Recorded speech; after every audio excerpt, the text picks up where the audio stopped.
जय श्री राम, राधे राधे। स्वागत है आप सभी का मेरे चैनल में। आशा करती हूँ आप सभी स्वस्थ होंगे। श्री वाल्मीकि निर्मित आर्ष रामायण आदि काव्य के सुंदर कांड में आज का हमारा सर्ग, आज के सर्ग में हम राक्षसियों की बात मानने से इनकार करके शोक संतप्त सीता का विलाप करना, ये आज के सर्ग में हम श्रवण करेंगे। तो सुनिए आज का सर्ग, अंत तक बने रहिएगा। जब वे क्रूर राक्षसियां इस प्रकार की बहुत सी कठोर एवं क्रूरतापूर्ण बातें कह रही थी, उस समय जनक नंदिनी सीता अधीर होकर रो रही थी। उन राक्षसियों के इस प्रकार कहने पर अत्यंत भयभीत हुई मनस्विनी विदेह राजकुमारी सीता नेत्रों से आंसू बहाती गदगद वाणी में बोली, राक्षसियों, मनुष्य की कन्या कभी राक्षस की भार्या नहीं हो सकती हैं। तुम्हारा जी चाहे तो तुम सब लोग मिलकर मुझे खा जाओ, परंतु मैं तुम्हारी बात नहीं मानूंगी। राक्षसियों के बीच में बैठी हुई देव कन्या के समान सुंदरी सीता रावण के द्वारा धमकाई जाने के कारण शोक से आर्त सी होकर चैन नहीं पा रही थी। जैसे वन में अपने यूथ से बिछड़ी हुई मृगी भेड़ियों से पीड़ित होकर भय के मारे कांप रही हो, उसी प्रकार सीता जोर जोर से कांप रही थी। आंसुओं के प्रभाव से चिंता में डूबी हुई उस समय वह शोक को पार नहीं पा रही थी। वे शोक से पीड़ित होकर लंबी लंबी सांसें खींच रही थी और क्रोध से अचेत सी होकर आर्त भाव से आंसू बहा रही थी। हा राम, हा लक्ष्मण, हाँ मेरी सासू कौशल्य, हाँ आर्य सुमित्रे, बार बार ऐसा कहकर दुख से पीड़ित हुई भामिनी सीता रोने बिलखने लगी। मैंने पूर्व जन्म में बहुत थोड़े पुण्य किए थे, इसीलिए इस दिन मैं ये दशा में पड़कर अनाथ की भांति मारी जाऊंगी। जैसे समुद्र के भीतर सामान से भरी हुई नौका वायु के वेग से आहत हो डूब जाती है, उसी प्रकार मैं भी नष्ट हो जाऊंगी। मुझे पति देव के दर्शन नहीं हो रहे हैं, मैं इन राक्षसियों के चंगुल में फंस गई हूँ। पता नहीं मैंने पूर्व जन्म में दूसरे शरीर से कैसा महान पाप किया था, जिससे यह अत्यंत कठोर, घोर और महान दुख मुझे प्राप्त हुआ है। इन राक्षसियों के संरक्षण में रहकर तो मैं अपने प्राणाराम श्री राम को कदापि नहीं पा सकती। इसीलिए महान शोक से घिरी हुई और इससे तंग आकर अपने जीवन का अंत कर देना चाहती हूँ। इस मानव जीवन और परतंत्रता को धिक्कार है, जहाँ अपनी इच्छा के अनुसार प्राणों का परित्याग भी नहीं किया जा सकता। जनक नंदिनी सीता के मुख पर आंसुओं की धारा बह रही थी। उन्होंने अपना मुख नीचे की ओर झुका लिया। वे उपयुक्त बातें कहती हुई ऐसी जान पड़ती थी मानो उन्मत्त हो गई हो, उन पर भूत सवार हो गया हो अथवा पित्त बढ़ जाने से पागलों का सा प्रलाप कर रही हो।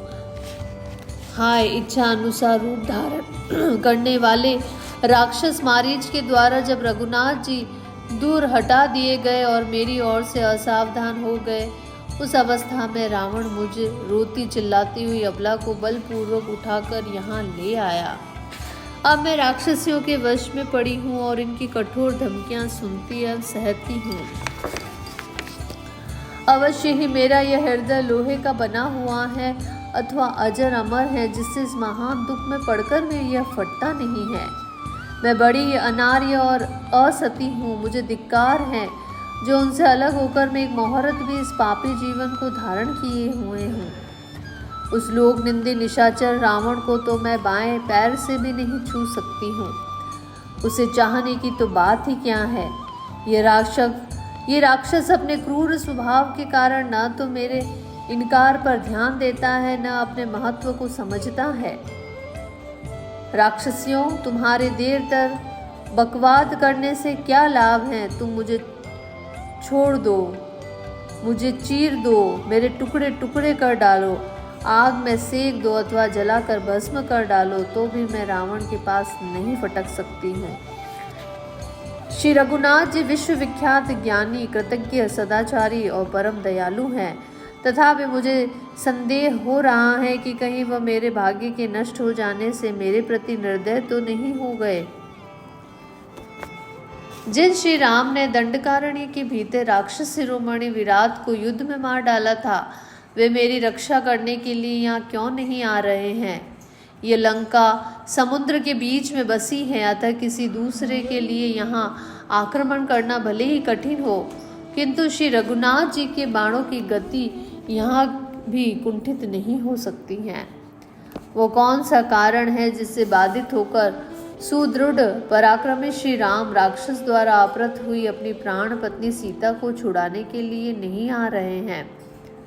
मुझे तो संदेह होता है कि लक्ष्मण जी के ज्येष्ठ भ्राता श्री रामचंद्र जी को मेरे इस लंका में होने का पता ही नहीं है। मेरे यहाँ होने की बात यदि वे जानते होते तो उनके जैसा तेजस्वी पुरुष अपनी पत्नी का यह तिरस्कार कैसे सह सकता था, जो श्री रघुनाथ जी को मेरे हरे जाने की सूचना दे सकते थे। उन गृधराज जटायु को भी रावण ने युद्ध में मार गिराया था। जटायु यद्यपि बूढ़े थे तो भी मुझ पर अनुग्रह करके रावण का वध करने के लिए उद्यत हो उन्होंने बहुत बड़ा ही पुरुषार्थ किया था। यदि श्री रघुनाथ जी मेरे यहाँ रहने का पता लग जाता तो वे आज ही कुपित होकर सारे संसार को राक्षसों से शून्य कर डालते, लंकापुरी को जला देते।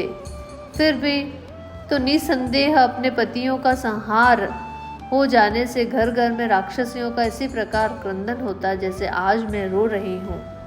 श्री राम और लक्ष्मण लंका का पता लगाकर निश्चय ही राक्षसों का संहार करेंगे।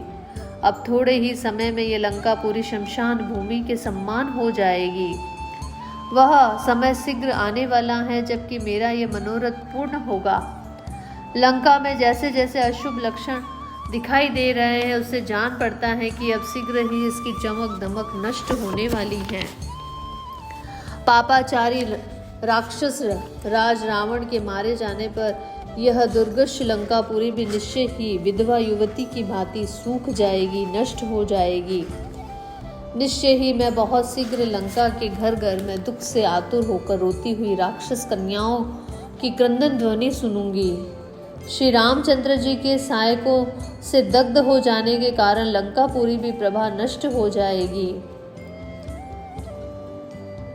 उसी समय दुष्ट रावण ने मेरे वध का निश्चय किया है। ये पापाचारी राक्षस इतना भी नहीं जानता कि क्या करना चाहिए और क्या नहीं। इस समय अधर्म से ही महान उत्पात होने वाला है। ये मांस बख्शी राक्षस धर्म को बिल्कुल नहीं जानते हैं। वह राक्षस अवश्य ही अपने कलेवे के लिए मेरे शरीर के टुकड़े टुकड़े करा डालेंगे। उस समय अपने प्रिय दर्शन पति के बिना मैं असहाय अबला क्या करूंगी।